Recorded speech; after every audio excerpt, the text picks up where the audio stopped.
Chapter 6 has just a blizzard of cost concepts, and I understand that's bewildering to a student seeing this all for the first time. I will really emphasize the marginal cost. You need to know that, and I'm going to let you choose for most of the problems I'll have you do whether you want to use the total costs approach or the average cost approach that I'm going to talk you through right here. Anyway, let's talk a little bit about where some more of these cost concepts come from, because what could be more fun, really? Notice I've added some columns to the table. I've added average fixed cost, average variable cost, average total cost, and marginal cost. It's really the last three that we're going to be using henceforth to summarize everything we know about the firm's short-run production problem and the short-run cost problem. Remember that in these cost functions is embedded the information we have regarding the firm's production process. That was central to our derivation of these functions. So it's there even if we're looking at the production information is there even if we're looking at costs. Definitions: average fixed cost, average variable cost, average total costs. Our average fixed cost is total fixed costs divided through by quantity. All these averages are total variable costs divided by quantity. We care about the per unit cost, so we're always dividing through by quantity. Average total cost is, as you might have guessed, total cost divided by quantity. All right, so to fill out this table, it's easier with a spreadsheet, but just to give you the idea how it's done by hand, well, I'll tell you, we don't do infinity much, so we won't calculate average fixed cost at 0 in the denominator, at quantity 0. But if we want average fixed cost at 80 bottles, we would take the total fixed cost of $40, divide through by 80, and we're left with 50 cents per bottle is the unit cost, is the average fixed cost there. And then for the average fixed cost at output level 200, we just take 40 divided by 200. And when we do that, we get 20 cents. And you see average fixed cost is falling because the numerator is constant at 40, and the denominator is getting larger and larger and larger. And I'll do all these calculations by spreadsheet and pop them in, but I wanted to make sure you saw where these are coming from. This next one would, of course, be 40 divided by 260, which turns out to be 15 cents, and so on. Average variable cost is simply total variable cost divided by output. So we'd get 12 divided by 80 there, and 12 divided by 80 turns out to be 15 cents.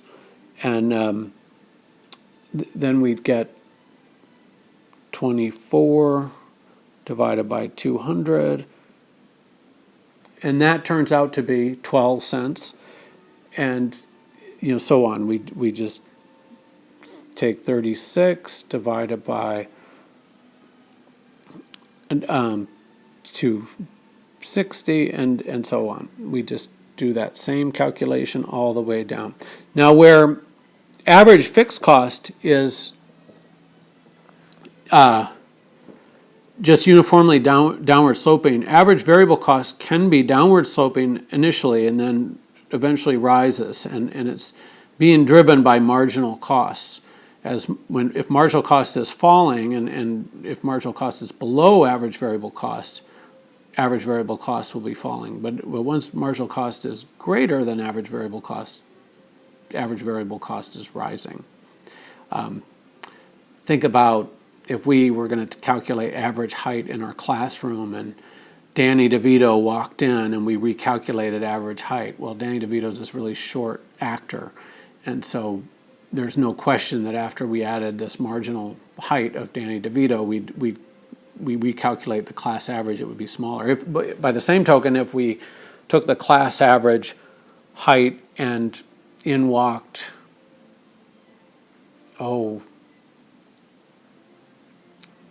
LeBron James. He's not the tallest NBA player, but he's pretty darn tall. And we recalculated, we'd certainly see the average would have gone up. LeBron would be the marginal height, and the average would then be, all of our heights added together, divided by how many people there are in the room. All right, average total cost, you can either take the total cost and divide through by quantity, or you can just add the two.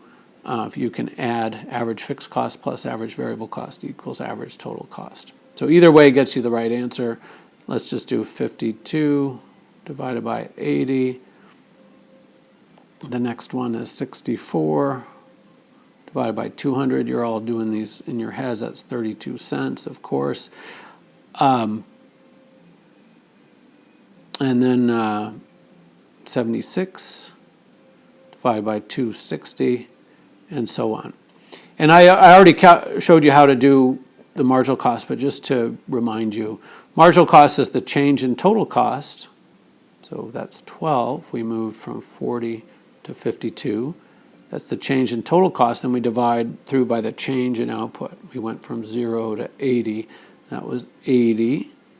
Then for the next one, we had 12, that change in costs, and then we divided through by 120. And notice here again, that's 120. Let me write that a little more neatly. Watch out, this marginal cost is its own animal. It's calculated differently than the averages. The averages are just the level of the total divided by the level of the quantity and done. But marginal cost, remember this, is the change in total cost divided by the change in quantity, or equivalently the change in total variable cost divided by the change in quantity. Either one of those gets you the marginal cost. I've got it here all calculated out. It's a blizzard of numbers once I present it all, but remember, what I'd like you to see here is that we move from this production relationship to these total cost concepts just by adding information on fixed costs and on variable costs, on the cost of capital and the wage rate. Then these three averages we just took directly from our total calculations just by dividing through by quantities to get levels. And this marginal cost was both the most important and probably the hardest calculation. The change in costs divided by the change in quantity. So remember, you memorize that separately from the averages and the methodology to get these totals. All right, then we can map them. I used, let me first give you the completed table. Here it is. I don't know that they give you that in the text, but it's simple enough to do. It's a lot simpler with a spreadsheet than it is by hand, let me tell you. And then I can graph those. I'm just going to graph these three because that's all we need for the rest of the semester, really.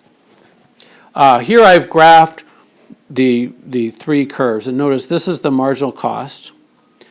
This red one is the average variable cost, and this is I'm colorblind, but I think that's light green is the average total cost. And notice that it's easier to see with average total cost.